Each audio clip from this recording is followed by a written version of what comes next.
ముఖ్యంగా ఏంటంటే నేను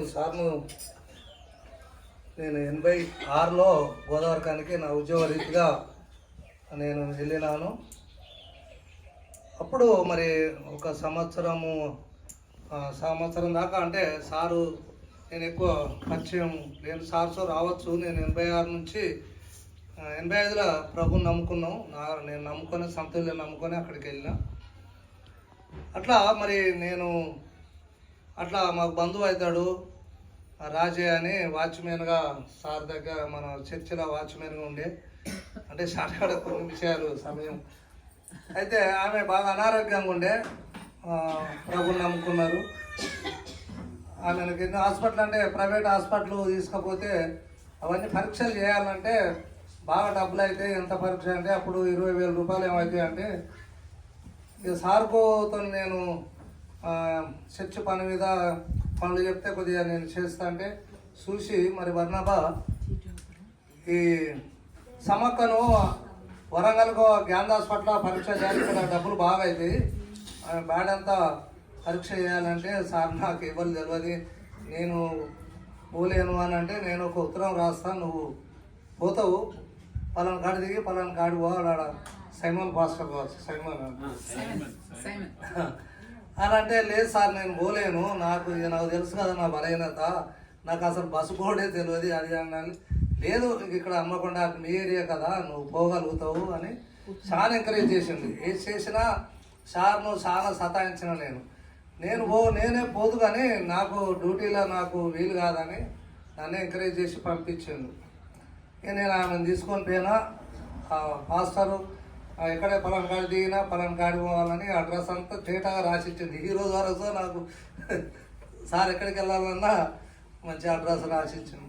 అట్లా నేను పోయినా, ఉత్తరం చూసిన వాళ్ళే అంటే రండి రండి రండి అని మంచి ఒక రూమ్ చూపించిండు, ఇలా ఉండు ఇక్కడ వంట చేసుకోండి, మా పిల్లలు చెప్తా నేను అన్ని పరీక్షలు చేపిస్తా అంటే వాళ్ళ పిల్లలందరూ గాంధీ హాస్పిటల్ ఆయన పిల్లలు హాస్పిటల్ చేస్తారు కాబట్టి అవన్నీ తీసుకుపోయాడు, అన్ని పరీక్షలు చేయించిండు, మమ్మల్ని పరిచర్య తీసుకుపోయాను. అయితే మొదలు ఏంటంటే ఆడ వరుసగా ఒక 3-4 బండ్లు ఉన్నాయి, పాత బండ్లు. అయ్యగారి బండ్లు ఆయన ఎందుకు ఉంచినావు, అమ్మే పేరు ఎందుకు జాబ్ వేస్తాను, ఇది అయ్యగారులు నాకు ఇచ్చిన సత్యనారాయణ సారు ధనజయుడు సారు వాళ్ళ నాన్న అప్పుడు బండ్లు డీడీ కట్టినాక ఆడాదికి 6 నెలలకు వచ్చేదట. డీడీ కట్టు అని అన్నాడు. డీడీ కట్టినాక బండి వచ్చినాక రిజిస్ట్రేషన్ చేసినప్పుడు నా పేరుగా రిజిస్ట్రేషన్ చేయాలని అంటే నాకెందుకు సారు నాకు వద్దు అని అంటే లేదు లేదని నా పేరు రిజిస్ట్రేషన్ చేయించి తాళం చేయి నాకు ఇచ్చింది అన్నాడు. ఆ బండి అన్ని సంవత్సరాలు ఉన్నది ఆ బండి, నేను అందుకొరకే గుర్తింపు కొరకే అది దాన్ని అట్లా ఉంచిన. సత్యనారాయణ సార్ అయితే మీకు ఇట్లా పరిచయం అయిందా సారు అని అంటే అవును ఇలా మా పిల్లలు అంటే ఆయన సాక్ష్యాన్ని నిన్న సార్తో ఇక్కడ గోదావరిలో చూసిన నాకు జ్ఞాపకం అనిపిస్తలేదు కానీ ఆయన సాక్ష్యాన్ని ఆయన లేకపోతే ఇవాళ ఈ తిథిలో ఉండడం కారణం దేవుని కృపను బట్టి నా కుటుంబానికి ఎంతో మీకేం చేసిండు సార్ అని అన్నారు. అంటే పిల్లలకు ఆయన కూర్చున్నాడట, కూర్చొని వాళ్ళ కొడుకు మరి బిడ్డ ఏడుతాడట, ఒక 10 రూపాయలు నేను పోవాలి నాకు అసలు ఎగ్జామ్ ఉన్నది అని అంటే వీళ్ళ దగ్గర లేదట. పిల్లాడు నాకు ఒక అమ్మ డాడీ అని అంటే వాళ్ళ దగ్గర డబ్బులు లేవాడు. ఎందుకు చెల్లె ఎందుకు ఎడతాండి ఏంటంటే ఏం లేదన్నా గట్టిన ఎడతాడు. ఏందిరా అంటే నాకు ఇప్పుడు నేను అర్జెంటుగా వాళ్ళకు 10 రూపాయలు కావాలి, 10 రూపాయలు అయితే నేను ఎగ్జామ్ రాయాలి అని అంటే అరే ఇందుకే నానిగా వెంటనే 10 రూపాయలు తీసి ఇచ్చి పంపించిండు. ఈ రోజు ఉద్యోగం చేస్తున్నాడు. అంటే వాళ్ళ సాక్ష్యాన్ని బట్టి నేను ఎంతో అభినందించినాను. అంటే ఆ సాక్ష్యం నేను ఇంకా మరి సార్తో అంటే సార్ సార్ వాళ్ళ బంధువులు ఉన్నారు, ఇవాళ డేవిడ్ సార్ చెప్పినట్టు వాళ్ళ బంధువులు ఉన్నారు, బంధువుల దగ్గర ఎందుకు పోయారు వాళ్ళు అడిగేదట ఏందన్నా వాళ్ళ దగ్గర నువ్వు ఉండడం స్నానం చేసుకోవడం వాళ్ళ ఇంటికాడ భోజనం చేసుకోవడం మాకు అంత చిన్నతనం అనిపిస్తుందంటే మరి ఏం చెప్పేది సార్ అని అనేది.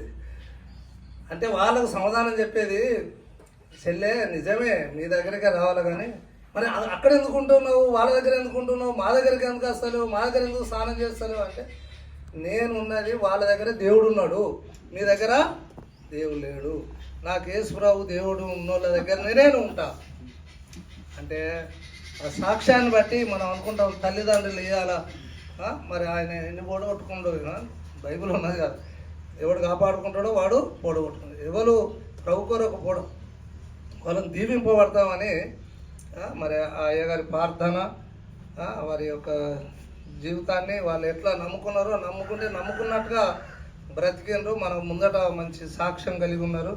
వాళ్ళ సాక్ష్యాన్ని బట్టి దేవునికి వందనాలు. సమయం ఇచ్చిన అయ్యగారికి వందనాలు.